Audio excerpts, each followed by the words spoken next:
Hey guys, wow, it's been a good minute. It's been a while. Your girl has grown up a little bit. Um, we thank God. So I thought that I would just get on here. This has been a video that I've been thinking about doing for a while. And so I decided it's finally time. So I'll be sharing with you guys how I landed my fellowship. So as many of you guys know, I graduated pharmacy school in 2022. And since then, I've been doing a clinical development fellowship at a biopharmaceutical company. And so I'll just be sharing how I landed that fellowship, basically how it happened. Okay, so fast forward. I'm going to summarize a lot because there are a lot of little details and we'll be here forever.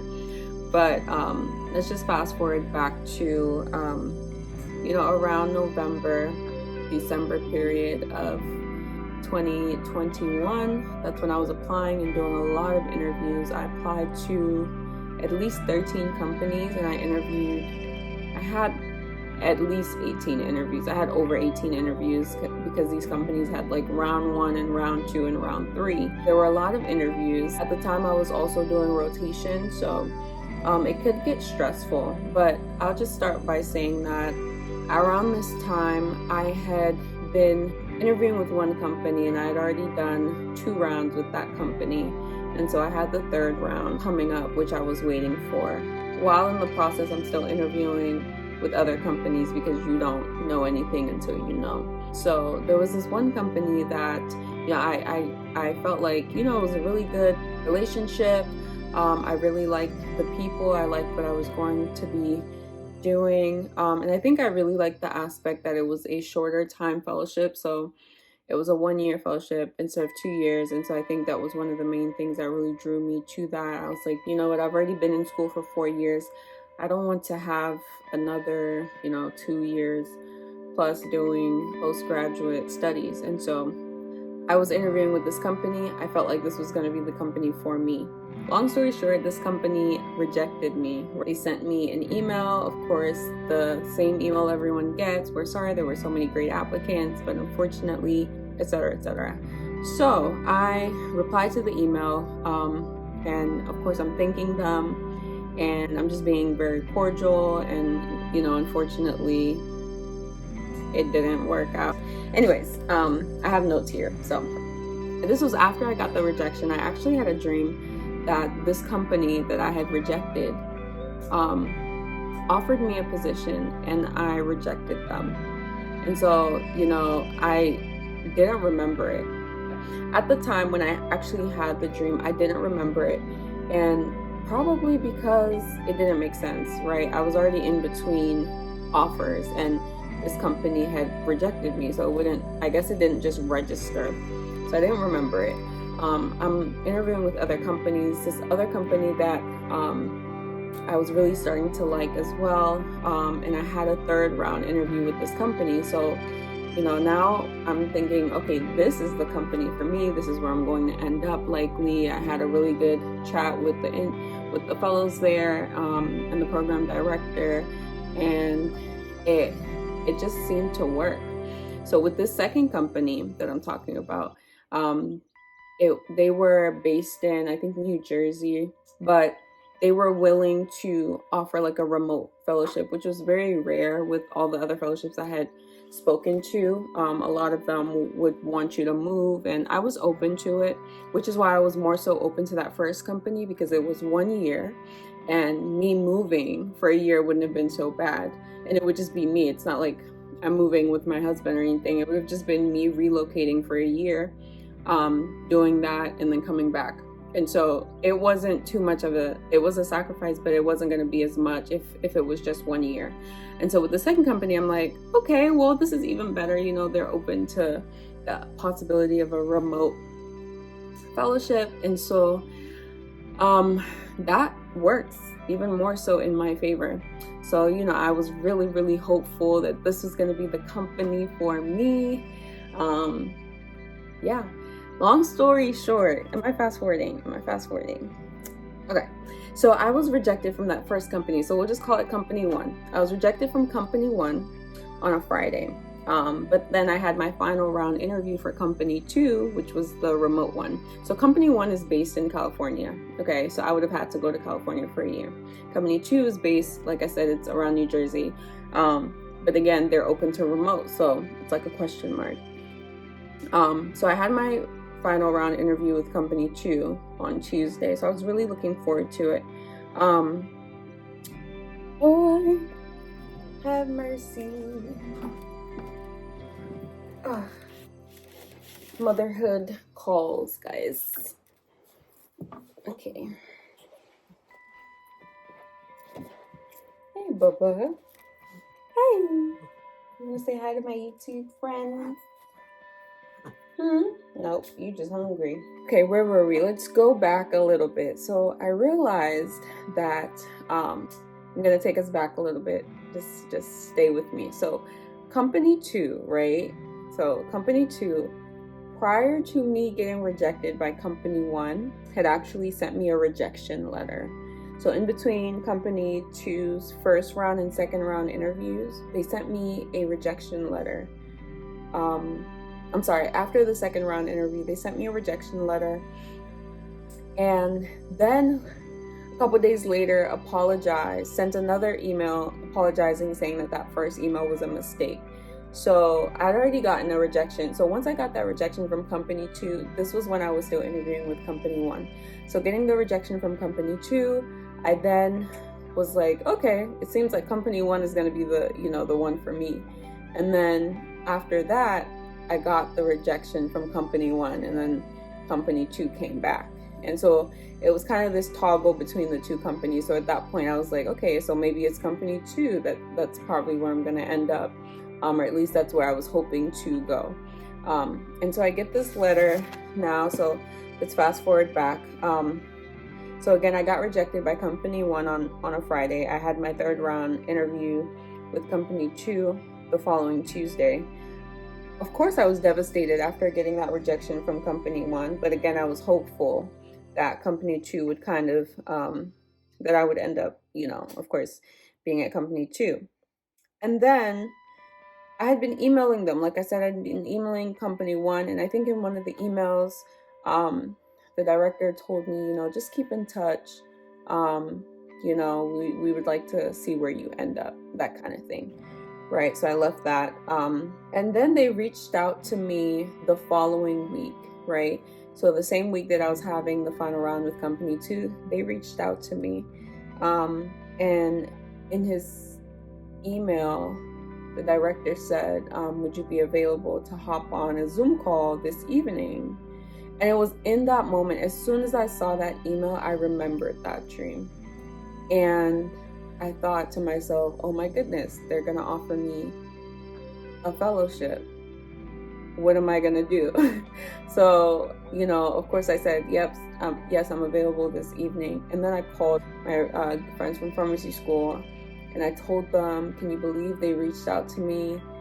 I am pretty sure that they're going to offer me a fellowship and I don't know what to say. Like, what do I say? So I kind of had this chat with them. I spoke with my family as well. I was stuck, right? Because part of me, so I had already had the interview. So let's say this is a Wednesday the following week, right? So I had the final round interview with company 2 on Tuesday. And then I get this call that company 1 wants me to join on Wednesday. And now I'm thinking to myself, what am I going to do? So now it's almost like I have to choose between company 1 and company 2, because what if company 2 offers me something, and if company 1 is going to offer me something on this call, then what am I doing? I really wasn't sure. So like I said, it was then that I remembered the dream. And then I hopped on that call, but I will say, like, I was very hesitant with company 1, primarily because it was the aspect of me relocating. It seemed like a whole lot. And I remember speaking with my husband, and he works remotely. So we had already sorted it out. He was saying that it's definitely possible if I move. He can always come over, or he can always be there because he works from home. And so it wouldn't necessarily be an issue of, me being apart. But the other thing was that we would be paying 2 rents because we're paying the house that we live in and we can't sell it, and we're also paying we would also be paying wherever I would be staying in California. So I just wasn't happy with that situation. In as much as we would have we found a workaround and we were willing to sacrifice, I still was just like, something was just like, this is not gonna work, and I really, really, really don't want to have to move. I really didn't want to have to move, especially just moving into the new house that we were in, graduating pharmacy school, and finally like feeling stable. Like for some reason, I was just like, this is, anyways. So when I was going into the call with company 1, in my mind, I'm like, I want to say no. I kind of shared all my hesitations with my family, but they encouraged me. There's that saying that a bird in one hand is better than 2 in the bush. So it's like, you have this offer, take it. You don't know what's going to come tomorrow. You have no idea what tomorrow is going to bring. Therefore, if they offer you something, take it, and then you can always go from there. Of course, in my mind, I'm thinking, the fellowships is kind of different, and, can you really just change your mind like that? There's this whole thing of pharmacy is a small world, yada, yada, yada. So I was worried about all those things, but then again, I had to kind of do what was best for me. And at that moment in time, that's what was best for me, because I couldn't just take something. I couldn't leave it not knowing what else was coming. Hey, is that a good meal? So let's fast forward. I end up getting on that call. So I'm thinking it's just going to be me and the director, and it ends up being, I think, 4 people on the call. So 2 people I had interviewed with, 1 extra person I didn't know, and then the director. And so of course I'm nervous. I'm like, what's this conversation going to look like? And so just like I thought, they offered me a position. Then and there, they apologized for the rejection and blah, blah, blah, blah. They were honest. They said, long story short, someone else, the person that we had originally picked, rejected the offer. And so, you are basically the next one in line. And we want to offer you the fellowship. What are your thoughts? Are you able to relocate? Da, da, da. So, of course, I asked them again. I was like, is the relocation non-negotiable? Like, is that something that can be negotiated? And they said, nope, it's non-negotiable. That's not something that we can work around. We really need you to be in California because you're working with the institution as well. And so we just need you to be there. We're going to need you to move. Is that something you can do? Yada, yada, yada. So, again, it was going to be a sacrifice, but like I said, we had discussed it and we were willing to do that. So I said yes. I said yes, and that was it. Meanwhile, you guys remember, I'm still waiting on company 2, right? This is a Wednesday evening, so I'm still waiting on company 2. And Thursday goes by, I don't hear anything. And I remember that even prior to hopping on this call, this just came to me right now. I remember that I had emailed company 2 and I had expressed to them that, I really want to work with you guys, and I really this is essentially my top choice. I currently have an offer on the table. That's what I told them.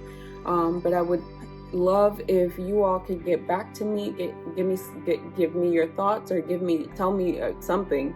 So I had waited for company 2. I didn't hear anything back, so I just automatically assumed that I did not get that fellowship. So with company 1, now I had that offer, and so I was relaxed. But again, in my mind, something with moving just was not sitting right with me. Yeah.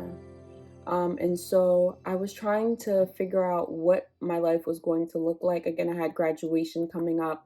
I'll fast forward.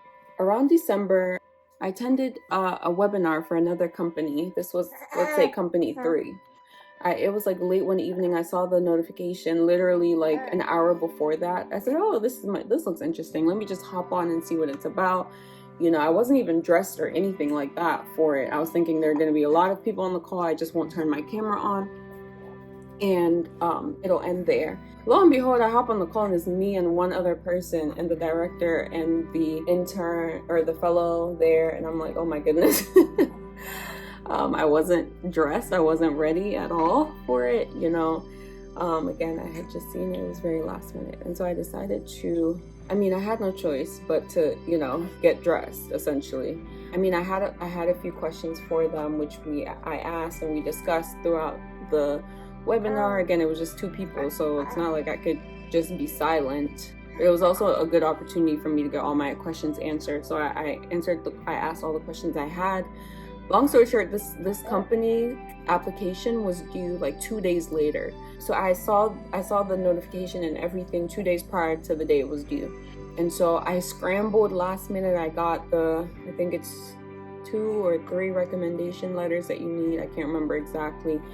And wrote the application and submitted all of that literally like the day of, a couple hours beforehand. And I was just like, I did that and honestly forgot about it because it was so last minute and, you know, it really wasn't, I was just like, you know, you never really know. Anyways, long story short, in January, I kept getting a call from this random number. And in my mind, I'm like, this is spam. I don't pick up spam, especially, or numbers that are not saved in my phone, I don't pick up. But this specific number kept calling me. I was telling my husband, I was like, this number keeps calling me. He was like, just pick up. And so I picked up, and it was the director for that other fellowship I had applied for. And he's like, hey, we want to offer you a fellowship. And I could not believe it. I was like, what? And the best thing about it is that I mean, I didn't have to move. It was exactly the role that I wanted to do. The people I had spoken to were super nice. It just was perfect, okay? And there's really no other way to describe it other than like, I was just amazed and I was in shock. And so long story short, I accepted the offer for company 3. And I had to reject company 1. Do you guys know why? So it was just like my main reason for not wanting company 1 was because I had to relocate and something about it was just not sitting right. You guys, I found out that I was pregnant. So can you imagine me being a fellow somewhere 6 months pregnant? Because again, this was around December-ish, January-ish. So I would have been starting my fellowship in June, 6 months pregnant in California by myself. Can you imagine? Can you just imagine? God did it for me, you guys. When I tell you, God had the perfect plan and I didn't know why. I didn't see it fully. And yeah, it just worked out. Of course, I had to let them know that due to personal reasons. I told them I was pregnant. Unfortunately, I would not be able to relocate. That just would not work. And how timely it was that I got this other offer, right? That I didn't have to really relocate. It was in Maryland. I didn't have to relocate and it just worked out for me. And so you guys remember that dream that I had that I ended up rejecting that company. So that was it. So I ended up having to reject them with good reason. So I think I was at peace with that I didn't burn any bridges in the process, and it was a legitimate, you know, it was legitimate and it was what was best for me ultimately, what was best for me and my family.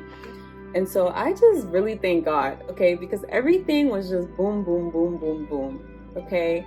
Everything worked out. And I'll just say company C ended up having the highest salary amongst all of them. Can you imagine that? Not the salary was my motivating factor. Again, I didn't find out the salary until I was offered. And so it was just crazy that, you know, everything ended up being so much better. Can you imagine moving to California and struggling? Because you know Cali is expensive.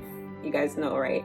California is not for the weak, okay? I've been there. I've been to Los Angeles. It is not cheap to live there, let alone being a student paying a mortgage or paying whatever.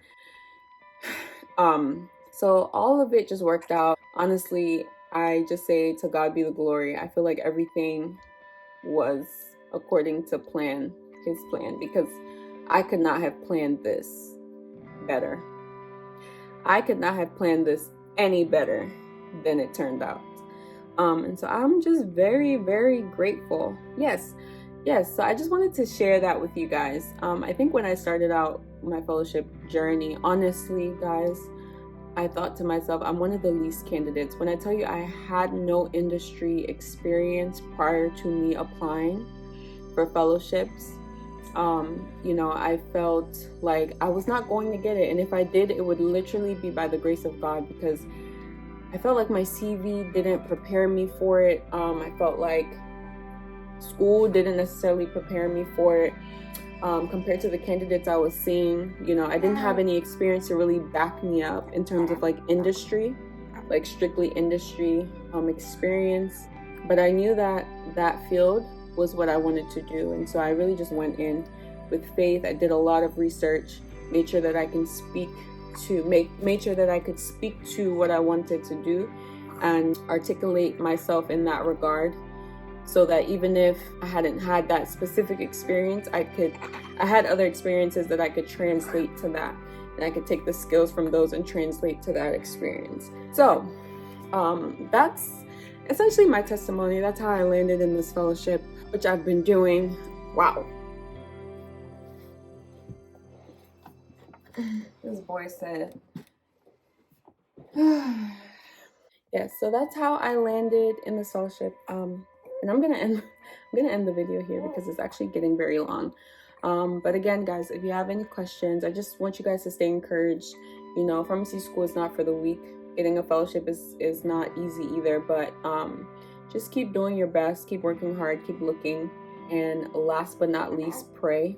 And you know, God, the best planner of all, will plan your life, and it's always better than we can always think or imagine. It's always far better. Yeah, you agree, huh? So that's it for this video. Before it gets any longer, thank you guys so much for tuning in. Yeah, I'm gonna be sharing more tips. Let me know if there's anything specific you guys want to know, and I'd be happy to share. All right, bye guys. Oh, one more thing. Don't forget to like, comment, and subscribe, and share this video to anyone that you guys think might be encouraged, okay? All right, thanks. Bye.